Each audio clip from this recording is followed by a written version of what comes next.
L'amour est né, Jésus le Sauveur.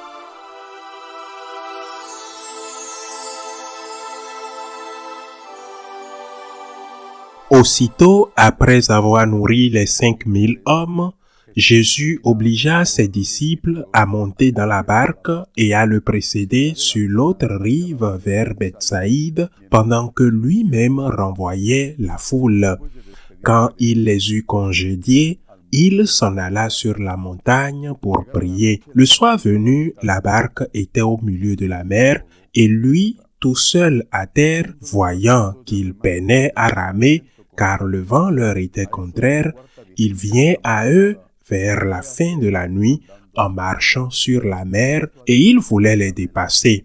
En le voyant marcher sur la mer, les disciples pensèrent que c'était un fantôme, et ils se mirent à pousser des cris. Tous, en effet, l'avaient vu et ils étaient bouleversés. Mais aussitôt Jésus parla avec eux et leur dit: « Confiance, c'est moi, n'ayez pas peur. » Il monta ensuite avec eux dans la barque, et le vent tomba, et en eux-mêmes, ils étaient au comble de leur stupeur, car ils n'avaient rien compris au sujet des pains. Leur cœur était endurci. Acclamons la parole de Dieu. Ce miracle de Jésus marchant sur la mer et calmant la tempête a comme tous de nombreux enseignements. Le premier est de rappeler que les miracles sont des faits historiques. Ils ont un enseignement et en ce sens ce sont des symboles, mais ce sont des faits historiques. Ce ne sont pas des légendes, ce ne sont pas des inventions, ce sont des faits qui se sont réellement produits et les mêmes choses qui se sont produites continuent aujourd'hui, heureusement, à se produire encore. Le premier enseignement, Jésus dit dans l'Évangile, il commande, dit aller seul. C'est une obéissance au Christ, mais ici il y a aussi un enseignement.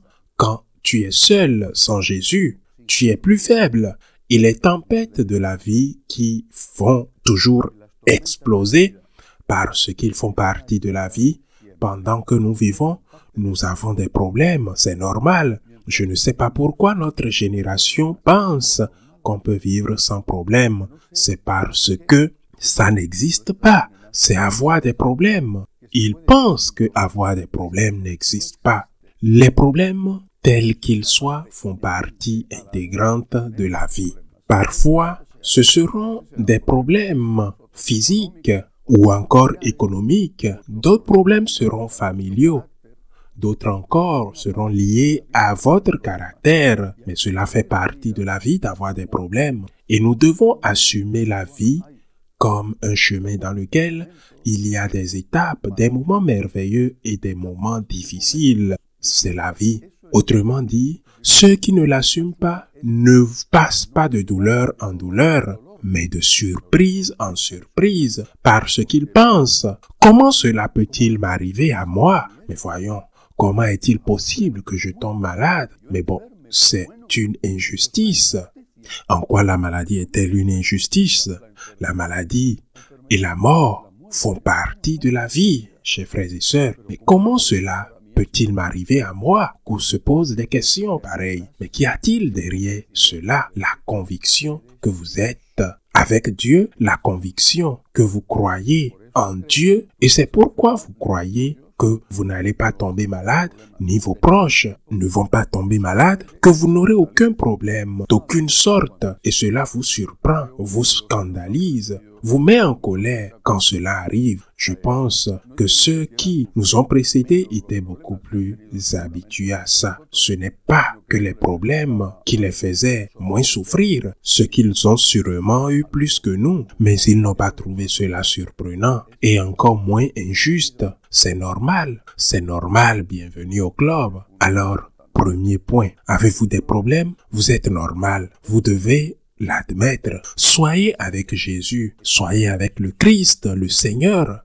qui est Dieu et qui sait ce qui va arriver. Il nous donne la leçon en les envoyant seuls. Il sait ce qui va arriver et il sait que la tempête va arriver. Mais il dit, les voyant fatigués à force de ramer, alors qu'il aurait dû comprendre pourquoi l'Évangile termine-t-il en disant « Ils n'avaient pas compris la multiplication des pains parce que leur cœur, ou du moins leur esprit, était endurci, puisqu'il était évident que quelqu'un qui pourrait multiplier 5000 pains et donner à nourrir à 5000 hommes, il fallait que ce soit Dieu, parce que rien ne pouvait l'expliquer. Ils ne comprenaient pas, les pauvres, ils ne pouvaient pas se permettre davantage, puis voyant qu'ils sont épuisés, ils s'approchent d'eux. Deuxième enseignement, Jésus veut être à vos côtés. Jésus veut être dans vos problèmes. Jésus veut être dans votre joie, dans votre réussite. La réussite est plus dangereuse que l'échec. Plus de gens sombrent dans la vie à cause de la réussite qu'à cause de l'échec, parce que le succès nourrit l'orgueil, et c'est là la cause de l'effondrement. Mais de toute façon, les problèmes vous épuisent. Vous avez affronté les problèmes seuls.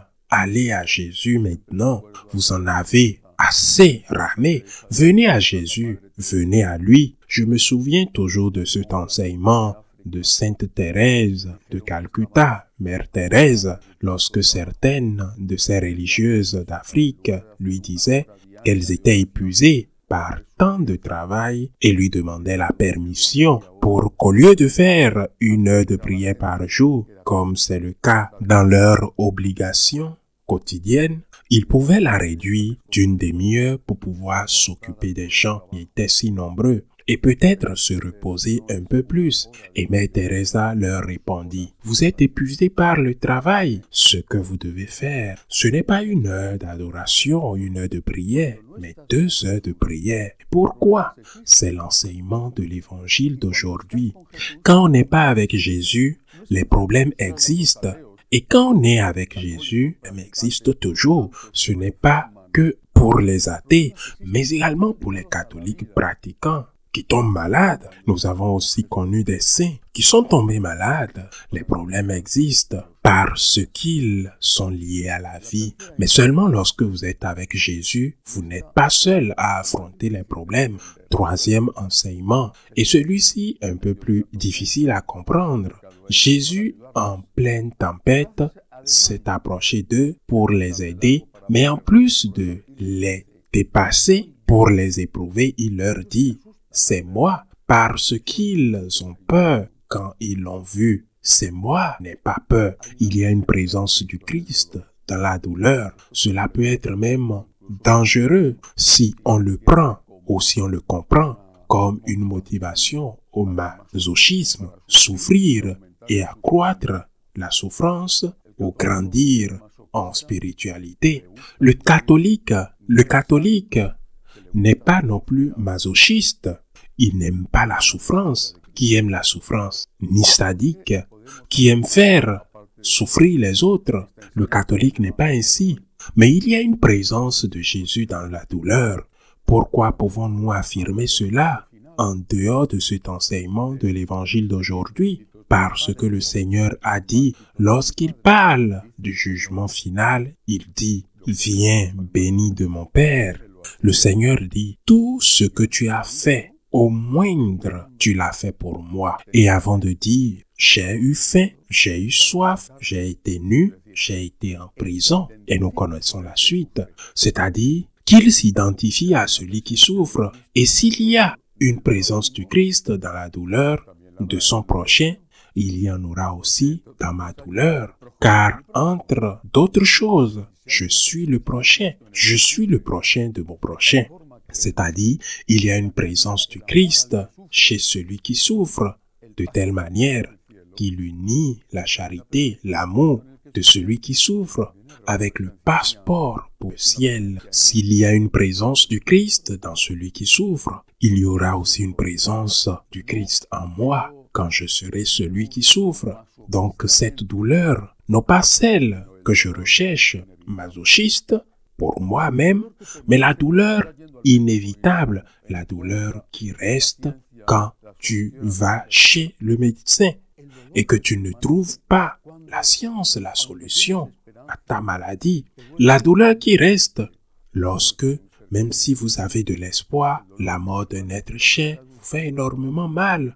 La douleur qui reste lorsque vous cherchez du travail et vous ne pouvez pas le trouver. La douleur que peu importe votre foi et l'espoir que vous avez et la confiance en Dieu existent dans de moments de votre vie dont vous n'êtes pas responsable. Il y a une présence du Christ là. Alors, qu'est-ce que tu dois faire? Qu'est-ce que vous devez faire? Qu'est-ce que vous devez lui dire? Je te reconnais, Seigneur. Je te reconnais. Je sais que tu es là dans cette situation qui me fait mal. Mais savoir que tu es là, que tu viens à moi à travers elle, me réconforte. La douleur physique ne disparaît pas et je ne le fais pas. Mon problème économique est résolu et le caractère des personnes avec qui je vis ne change pas ou mon caractère ne change pas. Mais je sais que tu es présent, Seigneur, dans cette douleur. C'est un autre type de présence. Outre que la présence du Christ dans l'Eucharistie ou dans la parole ou encore dans la hiérarchie de l'Église, c'est un autre type de présence. Je le sais, Seigneur, je sais que tu es là, car tu es dans celui qui a faim. Tu es aussi en moi, quand je suis celui qui a faim.